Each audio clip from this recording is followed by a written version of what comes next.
Eu conheci o António Vera numa tertúlia, que era um grupo de poetas e de prosadores, mas sobretudo de poetas, que era a tertúlia do Rio de Prata. E nessa tertúlia nós tivemos a oportunidade de conviver durante alguns anos e foi nessa altura que travámos amizade. Aliás, o António Vera chegou a ser, naquele período, chegou a ser um dos melhores amigos que eu tive. E aquilo que nos aproximou foi naturalmente o gosto pela poesia, pela arte poética e pelo gosto de recitar poesia e, portanto, era um bom motivo para as pessoas se encontrarem e apreciarem a vida. Eu, no meu caso particular, tenho alguma dificuldade em apreciar a vida e foi uma boa maneira de me manter vivo. Que ainda continuo a gostar de poesia e de literatura e é isso que me mantém vivo, enfim. Portanto, nós estabelecemos uma grande amizade e eu tive o privilégio de conhecer o António Vera por uma razão imediata. É que, de facto, ele era, eu considero que ele era um grande poeta, talvez o nome maior daquele grupo de poetas com o qual nos encontrávamos, e eu considero um poeta original não apenas do ponto de vista formal, porque hoje em dia a poesia praticamente já experimentou todas as formas possíveis e imaginárias, mas também do ponto de vista do conteúdo. E porque, enfim, é um poeta que tem várias facetas. A faceta mais imediata é o seu interesse pela temática da condição humana, porque a sua poesia tem uma profundidade, tem um conteúdo filosófico que a uma primeira leitura não se nota, mas que está lá. E é uma poesia profundamente reflexiva e que transmite essas ideias através de imagens, de metáforas, consegue de alguma maneira transmitir um determinado sentimento através da observação do cotidiano, mas essa observação conduz-nos sempre a uma ideia, a um pensamento. E o facto de ser uma poesia que diz apenas o essencial, porque o António Poeta conseguiu cumprir esse princípio da filosofia, não da poesia, peço desculpa, que é escrever apenas o essencial, que é isso que significa poesia, significa a palavra essencial. E o António Vera foi dos poucos poetas que eu conheci que conseguiu cumprir esse princípio poético, peço desculpa, esse princípio da palavra essencial. E, portanto, é uma poesia enxuta, onde não há palavras a mais, onde o que está dito é o essencial. E isso é uma qualidade que poucos poetas conseguem. Claro que nós temos uma tradição poética muito rica, muito forte, sobretudo devido às imagens, a essa paisagem povoada de figuras, mas o poeta, o António Vera, consegue ir mais longe nesse povoamento, porque ele transmite a ideia exatamente como a vê. Às vezes é uma poesia até um pouco fotográfica, mas há sempre a essência de qualquer coisa está sempre em qualquer imagem que ele escreveu. E eu penso que essa qualidade foi sendo conquistada ao longo de uma vida longa realmente. Ele manifestou-se muito cedo enquanto poeta e enquanto prosador, enquanto participante em revistas que ficaram marcantes na cultura portuguesa, como a Seara Nova, como a revista Atlântico, embora a sua veia poética só se manifestasse cerca de 50 anos depois. Portanto, foi uma experiência longa que ele foi acumulando. E o que é curioso é que essa experiência se manifestou, curiosamente, no mar, que é uma coisa muito portuguesa, esta relação com o mar, não é? Ele, sem querer, transformou-se num navegador. O facto de ter tido uma profissão que lhe permitiu trabalhar nos grandes transatlânticos, nos grandes navios de transporte, e, portanto, ele correu o mundo, conheceu muita gente, ajudou imensos imigrantes, porque a função dele era essa, conheceu muitos países, e essa maturidade permitiu que ele, depois dos 60 anos, tivesse iniciado uma obra poética, neste caso uma obra poética, que se traduziu em 9 volumes. O 10º volume é póstumo, é um livro póstumo, já foi a filha que o publicou. 11 livros, bom, mas pronto, o 11º é póstumo. O 11º é póstumo, pronto. Então foram 10 volumes. Muito bem, então, o que acontece é que essa poesia é fruto dessa experiência longa,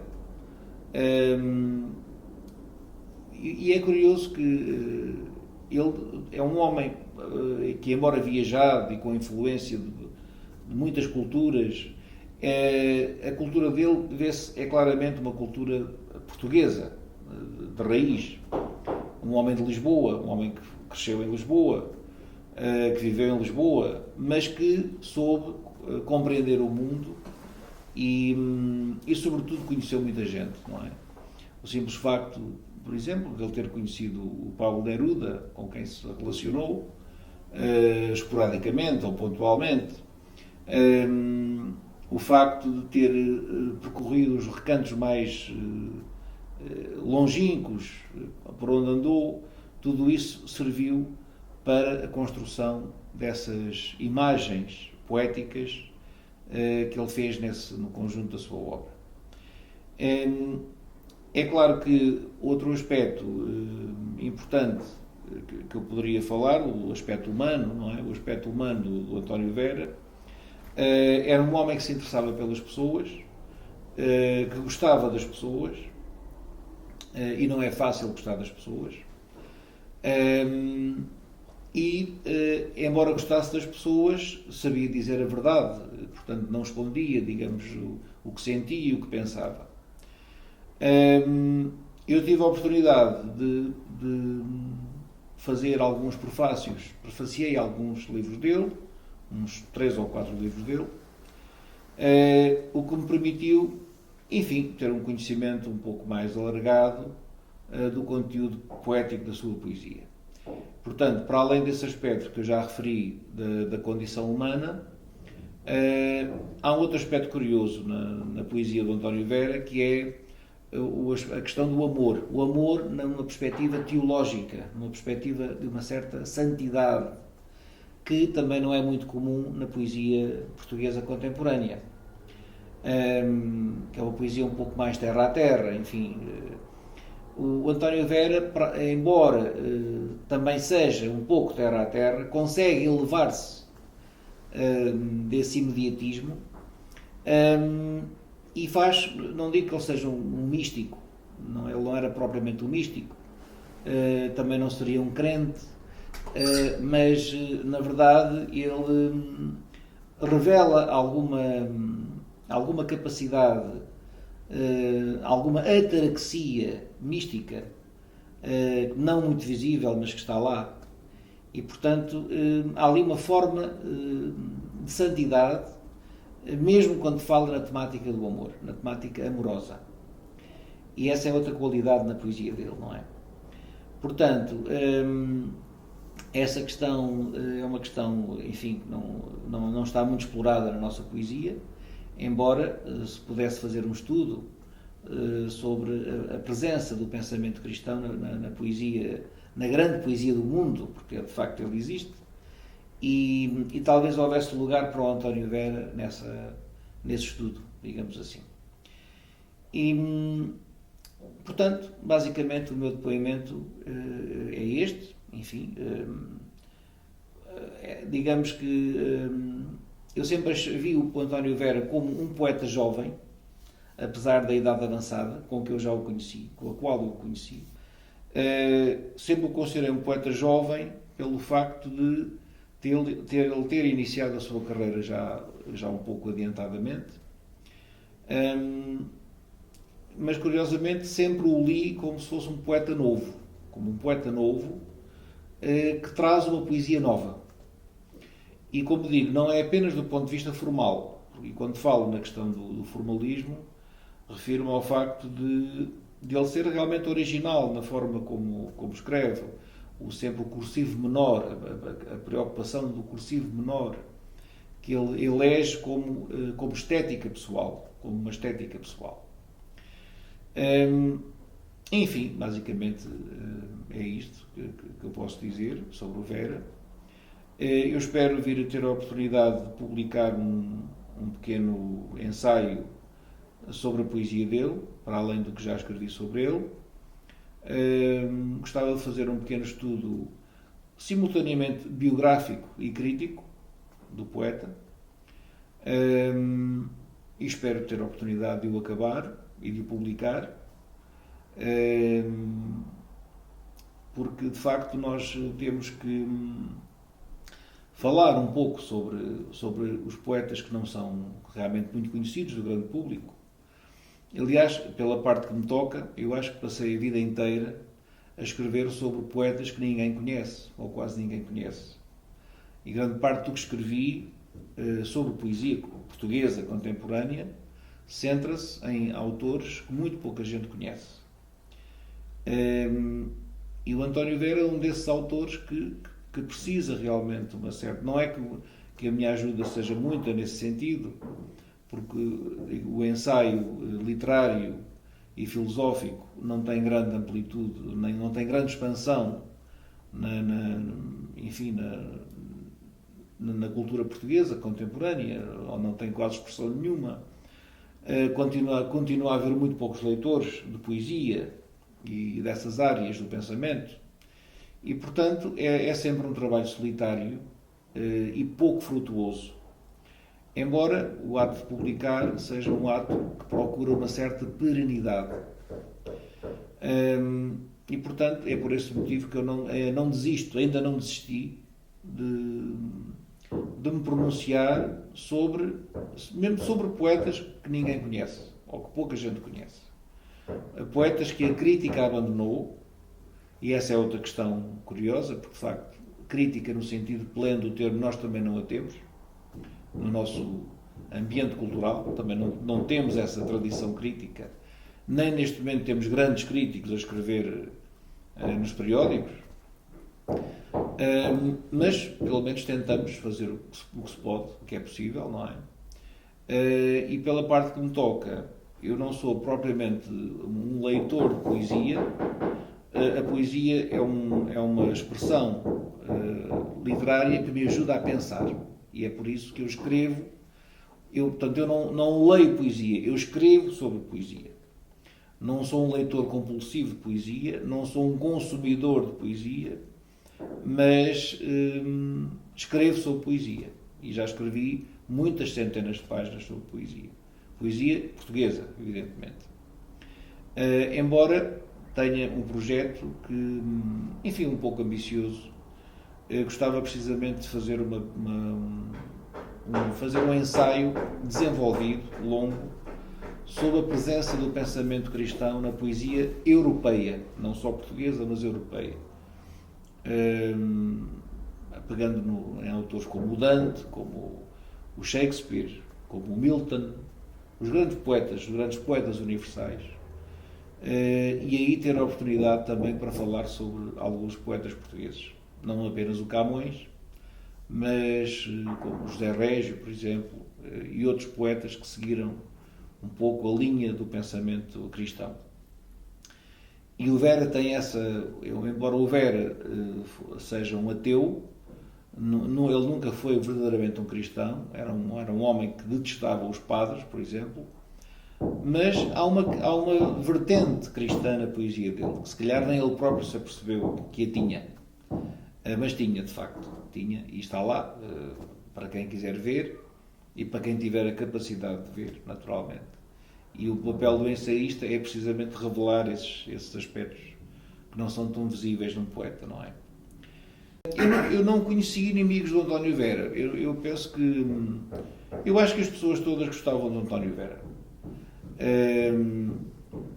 Bom, ele era um homem que adorava mulheres, não é? Tinha um fascínio absoluto pelas mulheres. Eu penso que toda a gente gostava do Vera, embora ele não tivesse um feitio muito fácil. Ou seja, era uma pessoa que gostava de defender os pontos de vista dele, mas de alguma forma ele apreciava a inteligência. E essa é que é a grande questão. Foi isso que nos aproximou, de resto.